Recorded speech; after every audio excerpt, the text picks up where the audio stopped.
you cannot help those that don't want to help themselves. Let's get rid of that burden.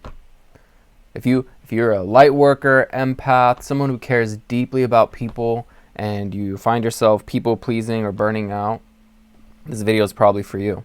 And especially if you're struggling in family dynamics with parents, this video is going to be for you, because I'm about to share something pretty vulnerable. And my point with you cannot help people who don't want to help themselves, it's like the number one thing you kind of learn in sales. And nobody really taught me that. I had to learn that one for myself through doing sales, is that you can have a great product. You can have the product that fixes, it's a cure-all. Except if you can't identify that pain point or that thing that that person wants to change themselves, they already want to make the change, and you have the thing that can help them, if they're not wanting that, if they don't even know that they want it, you can't just give it to them. You can't just start selling it all of a sudden. You have to pinpoint that thing, and that comes from conversation and asking them questions like, hey, why do you want this? or what's going on? Or, especially when I was in the gym industry, I would always break it down. You're here for probably 3 reasons. One is to build muscle, burn body fat, recover from an injury. Which one is it? Right? So I normally go from there, and then everything just kind of smooths out through conversation. And then I can either, if there's somebody that's on the floor, I can book them for an appointment. I can make phone calls. That's actually mainly how I make my phone calls, and ask like, hey, what are your goals? What are we looking to do? And from there, I can pinpoint, what does this person want?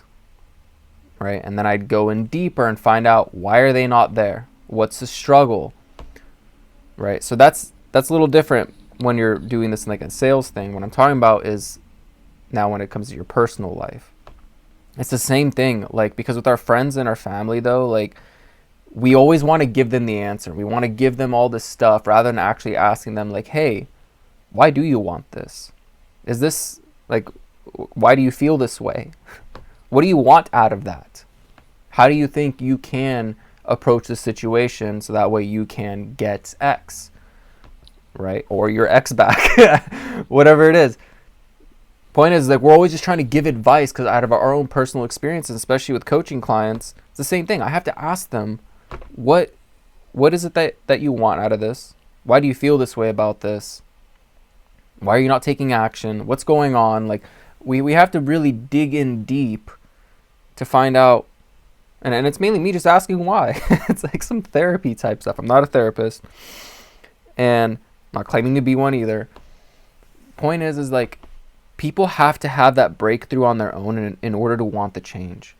And no matter what you tell people, sometimes they're not going to take that advice. And a lot of times we don't take our own advice. I've learned how to start taking my own advice though.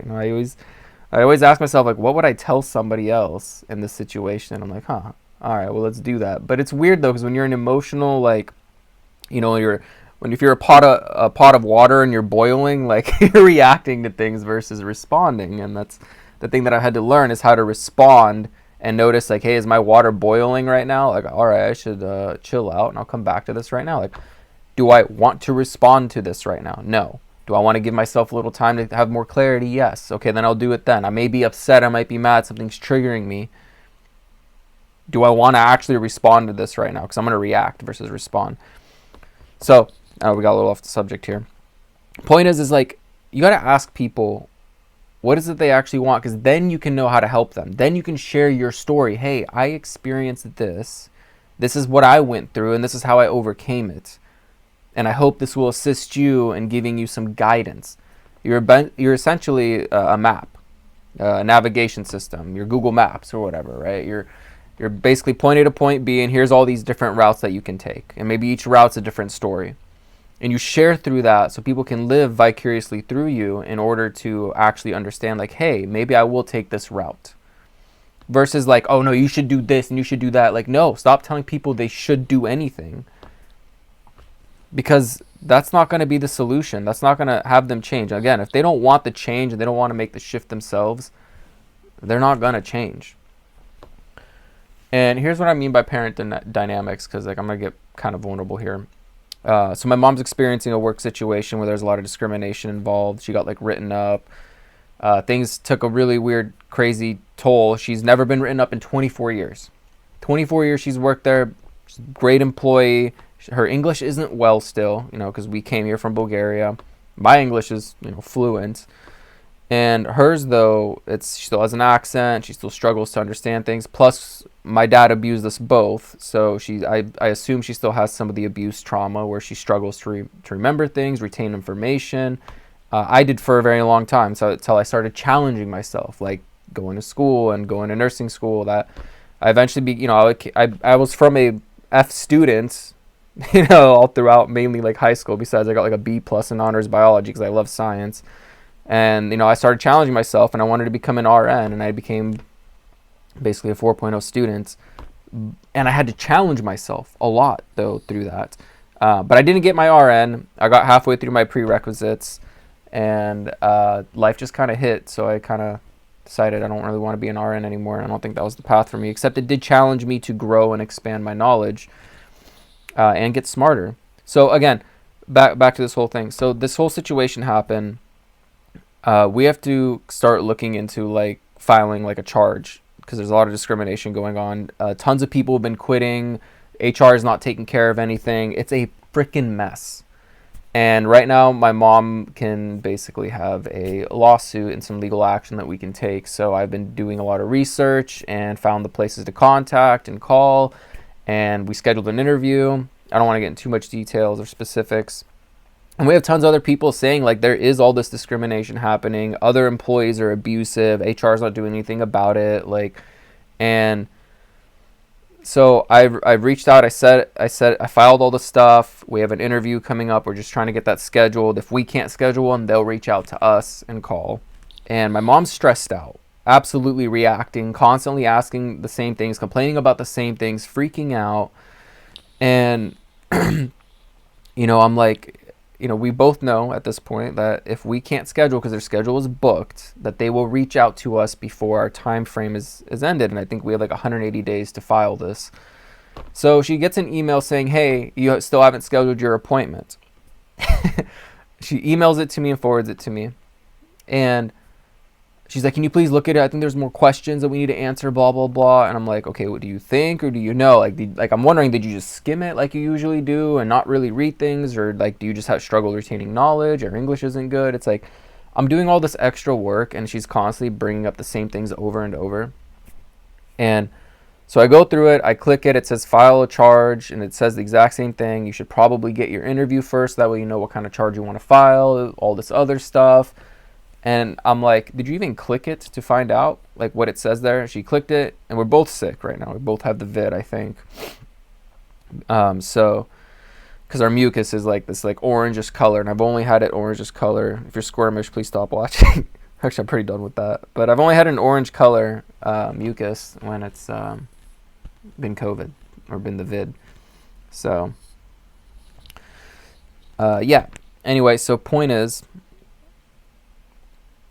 I'm stressed out, she's stressed out, but she's repeating the same things over and over. She's not looking at the information. And I keep telling her this, like, hey, you need to stop asking me the same questions over and over. If you're not reading the information, please don't send it to me and start freaking out wanting me to read things that you haven't even read yet. And today she had to book a psychology appointment because she has had a lot of trauma in her life, a lot of trauma at work. She's stressed out. Her psychologist told her, start writing these things down that are stressing you out, so we can, talk about it in like the next session and whatnot. And I've been telling her to already do this for months, like literally for 2 months. Well, it's been longer than that, but mainly since this whole thing started, I'm like, start writing these things down, including dates and times that like you've noticed certain events. Quit just calling me and telling me random events. Like, I need you to write them down. I'm not going to be the one writing this for you. And she's putting all this extra burden on me. And the only reason why I'm dealing with this is because she actually called me bawling her eyes out. And it was really, if your mom ever calls you just crying and bawling her eyes out, like begging you to help her, like that's the phone call I got. It was the same kind of situation when she begged me to help her get a divorce because of my dad being abusive and stuff.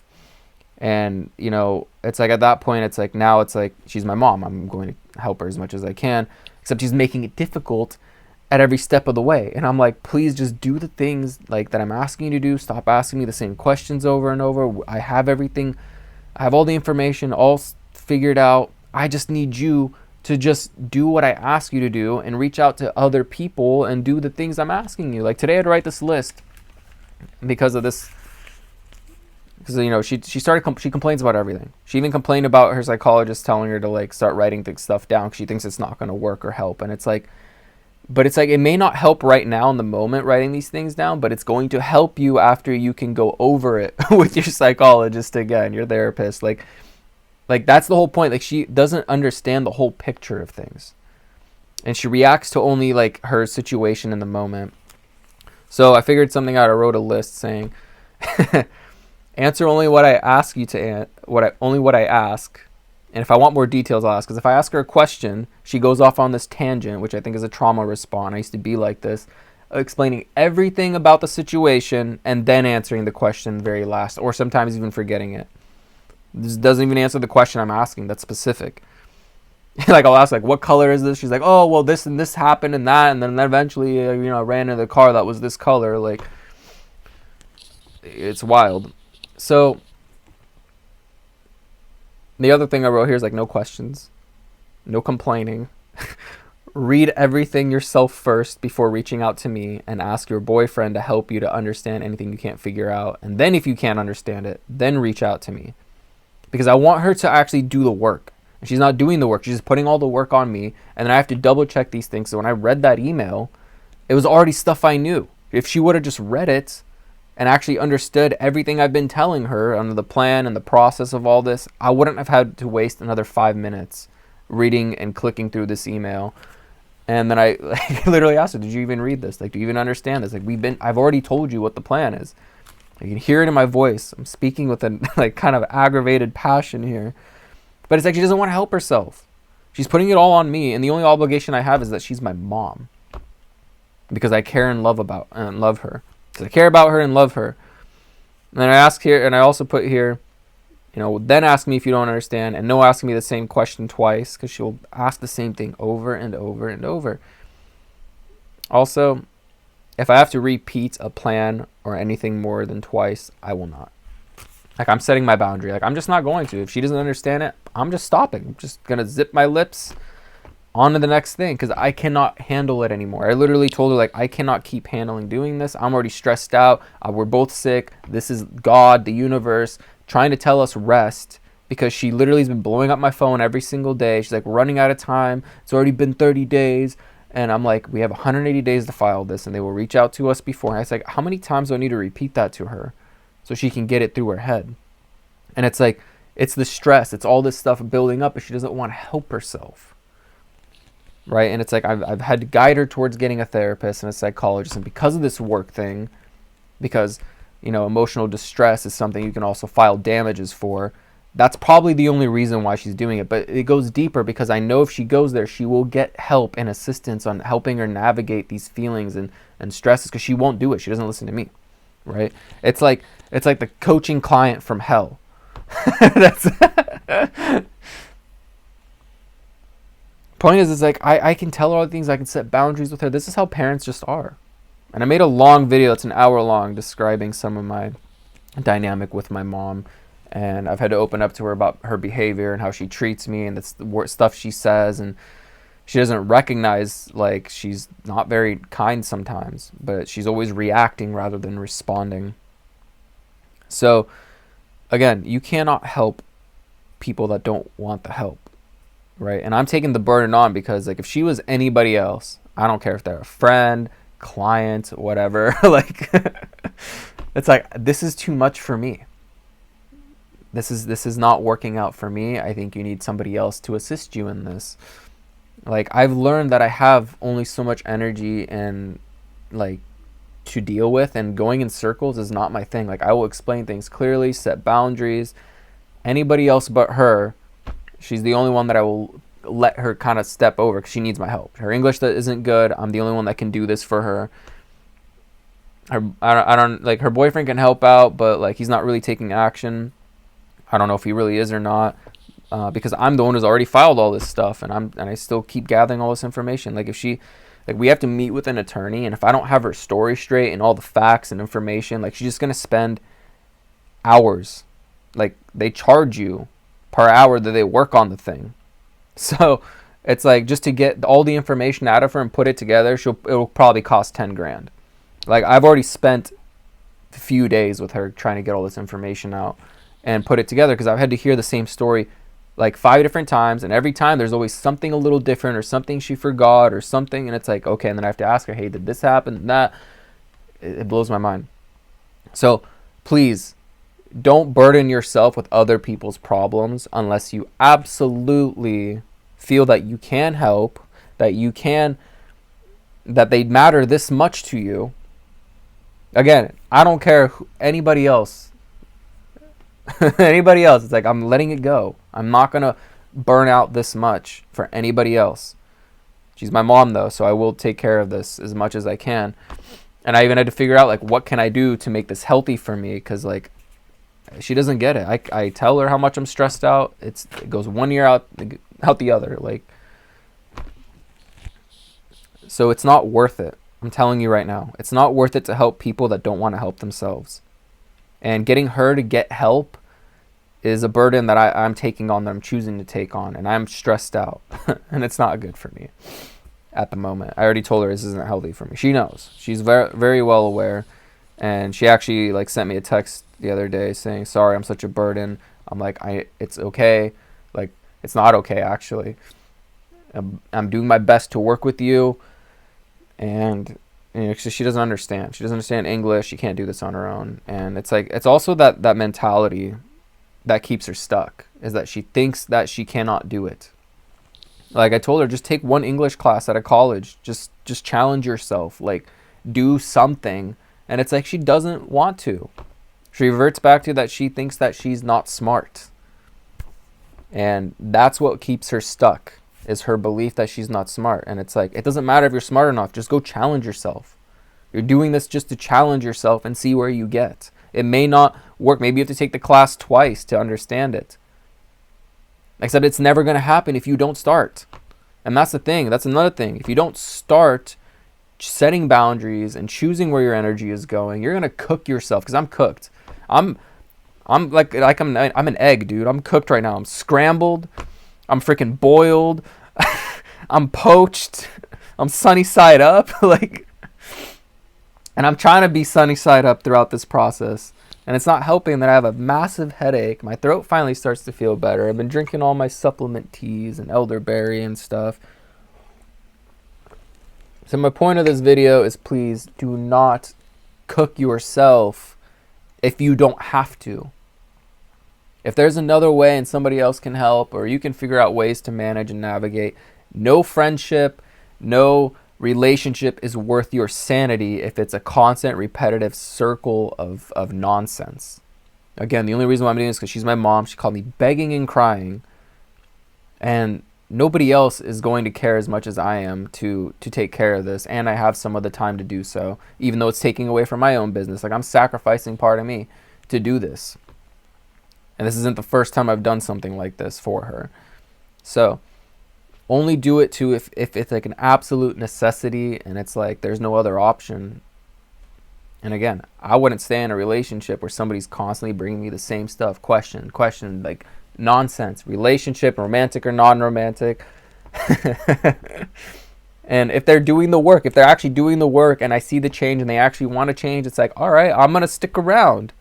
But if you're not doing the work and I'm doing it for you, unless you absolutely are like, you cannot do it yourself, which my mom can't, it's a different story, right? So again, I challenge you, do not waste your energy on people who will not change and help themselves. Do the best that you can, set your boundaries, let them know this is starting to become a difficult thing. I feel this, I feel drained, I feel like when we're going in circles, is there any way you can, manage to handle this better? Can you start doing the work yourself so there's a little less work for me? And if it eventually comes to that point where it's like you're repeating the same boundary, it's not working, you're cooked, you got to let them go. They're not mentally healthy for you. It's just what it comes down to. So Have an alchemizing day. Namaste. If you see this on TikTok, follow me on YouTube. And let me know if there's any subjects you want me to talk about. All right. Peace out.